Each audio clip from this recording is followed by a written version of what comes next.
Believe it or not, this is actually the first time I've been able to review a Mazda CX-30 without the turbo, and it's been a fantastic experience. However, this is $33,000, and in fact on the market, it's getting maybe a little bit too uncomfortably close to the CX-5 and CX-50 in pricing. Like I mentioned, most of the CX-30s, actually all of them I've driven before this carbon naturally aspirated version, have been the turbo, and those can have up to 250 horsepower. This vehicle, this is made in Mexico. Now the engine is made in Mexico. The transmission, the 6-speed auto, is made in, I think, Thailand. Okay, and so while the CX-30 is made in Salamanca, we're seeing less and less of these models make their way into the United States. Sales for the CX-30 have been really bad in 2025 as Mazda has really diminished the amount of CX-30s coming stateside, and they've been prioritizing things like the CX-5 and the CX-50, which aren't hit as bad with tariffs. But this 2.5-liter Skyactiv engine has 191 horsepower. I don't know if you can see the Husky. Maybe you guys want to see the Husky in the background. He's sniffing around there.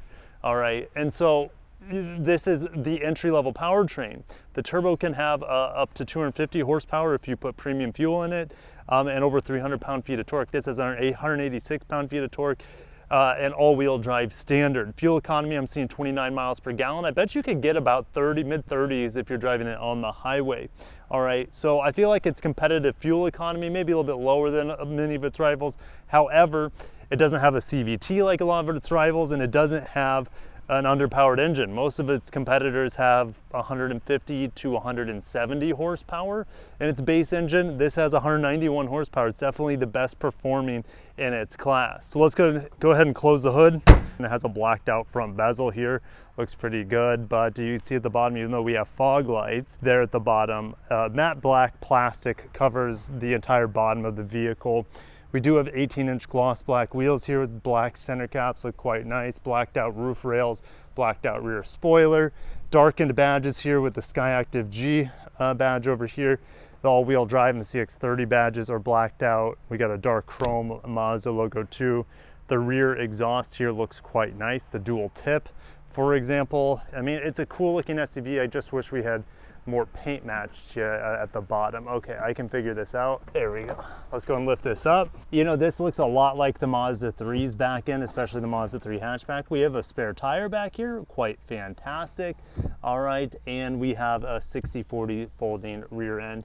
No accessory power in the back, and it is not automated here for this lift gate. I've been taking my kids to school this week. It's been tight, obviously, but we make it work. My girls are pretty small. This has this cloth interior here on this premium carbon edition, or whatever you want to call it.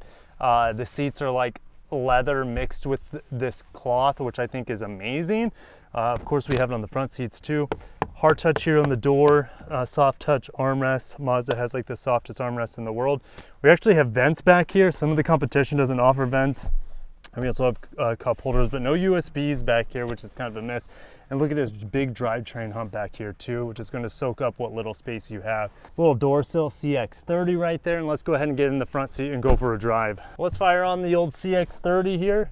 There it goes. I love the traditional shifter. I like how this isn't a bunch of glossy black around here. I feel like I've been in so many Mazdas where all this by the shifter is glossy black. It's matte black here. Really appreciate that auto brake hold right there. I have this suede dash. Now this suede feels very similar to like the upper trims of the CX-90 and the CX-70 that have that caramel suede on the dash. Same sort of vibes here. These vents are in a great spot. You know, the suede also continues over here. I have memory seats, 2 settings on this side. Excellent climate control features here. Physical buttons, rotary dials, heated seats. Let's get this air vent on me. The vents are in a great spot for channeling air to my face. Just really happy about that. Beautiful steering wheel. Amazing stitching, kind of a silver stitching here that matches the stitching on the armrest. The armrest here for the center console, super soft. Same thing with the door here. Even the stitching goes into the doors on each side. That comes across the dash and continues on the doors. It's really, really, really nice interior for the class. Nicer than a lot of luxury cars, to be honest. And I love these seats. The cloth chevron design which is mixed with the leather. It's really, really premium. I have a couple USB-Cs up front, and that's the only charging you have in the car. Not even a 12 volt in there, which is pretty crazy. I have a wireless charger back here. Cup holders, I thought they're in a weird spot, but even with my tall Yeti, it kind of stopped here. And so, you know, it wasn't in the best spot for a cup, but it wasn't the worst. It's not the worst spot either. All right, rotary dial here. I can use a rotary dial, and it takes some getting used to, but once you get used to it, it's faster and safer. I can still use it as a touchscreen, but it's so far away that I pretty much just use a rotary dial, even on Apple CarPlay most of the time. And of course, I can use my voice assistant button here on the steering wheel, which I didn't mean to touch there. That's my fault. I touched it. I also have a volume knob down here, which is maybe it's a little hard to see. Maybe you guys can see that volume knob right here. It's fantastic. Love that feature here, because, and look in the new CX-5, new CX-5 is getting rid of the volume knob as well as physical climate control. It's an absolute travesty, real travesty. These seats are really comfortable, no issues with them. The MID behind here is 7 inches, but it looks like an analog speedometer, and it's great. I love it. Mazda hasn't changed it in years, this 7-inch screen here. So I don't want this really to ever go away. I think it's a perfect setup. Physical tachometer on the right, on the left, and on the right you have your fuel gauge, your temperature gauge, and then in the center is a digital speedometer, which is customizable with different information such as fuel economy. Again, 29 miles per gallon in town is what I'm getting. Ride quality, like, it's not terrible, but it's not great either. I would say it's pretty average for the class, the ride quality in the CX-30. At times it's a bit too firm, maybe a little bumpy. I do have a torsion beam in the back. I don't think that's the biggest issue of my ride quality here. I feel most of the firmness coming from the front suspension. All right, and you know, that does have its benefits to have a tight front suspension. You know, it feels like it helps with the vehicle's handling, which this car handles really, really, really well. In fact, it's a lot more fun, and it feels much more happy to throw in the turn compared to the turbo version of this. And I'm not exactly sure why. I'm gonna go ahead and put the weights on the screen. Obviously the turbo will weigh more with the turbos, the extra plumbing, the radiator, or the intercoolers, you guys know what I mean. But maybe it's just where that weight's distributed that it just doesn't, this vehicle just feels much lighter. So we're gonna put this into sport. We're going to torque brake this.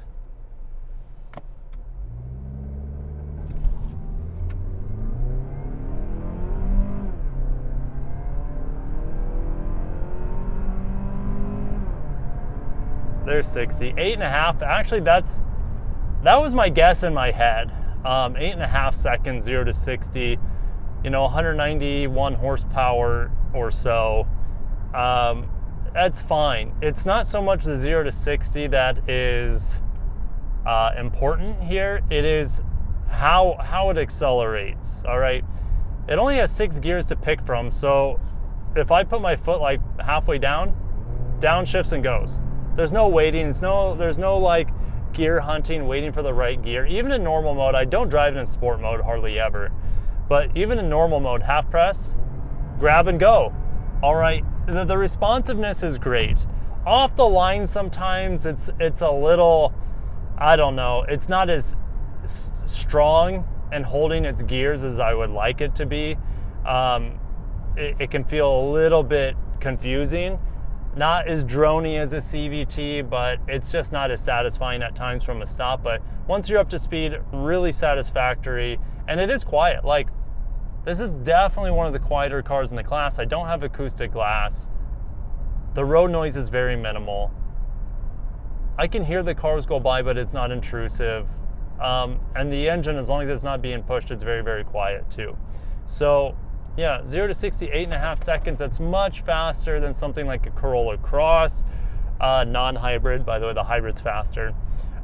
It's much quicker than something like an HR-V, things like that. And in fact, it's quicker than a lot of vehicles a step higher in price point. If you look at let's say a Tucson or something like that. Performance is a tier up in terms of vehicle size, you know, because it has the powertrain of a CX-5, of a CX-50, and it still has the option of the turbo in the CX-30, albeit very expensive, and won't be worth it for most people, because I'm really happy with the overall performance here. I don't feel like I need the extra performance of the turbo in this car.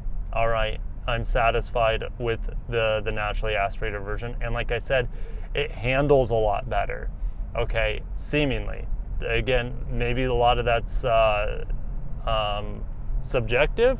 I don't have, like, road test empirical data to compare this, and the turbo just feels lighter in the turns, happier to turn, less stress on the front tires when you turn. Okay, it just feels much more nimble. The steering here is nice and heavy, which is kind of funny because it's such a small car, but the steering is nice and heavy and feels good when you throw it in the turns. Radio in here. Now, I didn't see a subwoofer back there in the spare tire. That's often you see that, with, I guess this is not a Bose sound system, which you can get on the turbo models if I remember right, but this bass sound system in here, I'm really, really happy with the clarity of the mids and highs. I've been listening mainly to Christmas music, so I haven't been pushing the bass hard or anything like listening to hip hop. But let's make this green light here. Again, instant downshifts. Engine sounds okay. Okay, it's a 4-cylinder. The brakes in here are fantastic. Honestly, like a perfect brake feel. And then there's that handling I'm talking about. And then as I want it to downshift and power out of a turn, it does. So it does exactly what I ask it to. And that's really awesome from an enthusiast perspective. It's one of the more fun cars in the class. Engine performance, like I said, transmission performance is there, handling performance is there, steering feel is great. It sounds good. Not having a CVT is also fantastic. The materials are great. The problem is with the CX-30 is tariffs. All right, and the cost of a CX-5 right now in my area is roughly the cost of a CX-30, and I do like the CX-5 more. Now, if you're a smaller person, let me get behind this Raptor real quick. If you're a smaller person, then maybe you want something like the CX-30. Okay, the CX-30 to me is really small feeling. I feel really cramped in here. I'm 6'1", about 200 pounds. I feel really cramped in the CX-30, just as cramped as I do in a Mazda 3, except I sit higher. Like the windows in here, while from the outside it looks cool because the windows are small, you have this small canopy and kind of like this, timeless design on the outside. But visibility is not all that great in here. And again, the window line is so high, I just feel claustrophobic in this car. All right, but that's just me. That's not everyone. If you're a smaller person or much smaller than me, you're not going to have that sensation that I have here. So let's get in the office and let's talk about how this vehicle just doesn't make a lot of sense, despite how I love driving it. You can get a CX-5 or a CX-50 for about the same price and have a bigger, more capable car. But not everyone wants a bigger car. I understand that. This is still, I think, a car absolutely worth its price, but I like the CX-5 better than this car, and it costs about the same. So let's head to the office.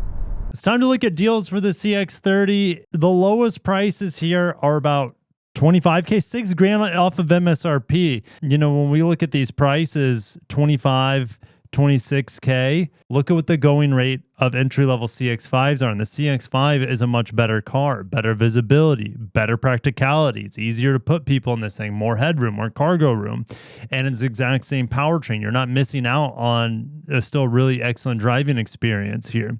So the CX-30 makes no sense unless you need a really small car for parking on the street, or you need a really small car for fitting into a specific garage.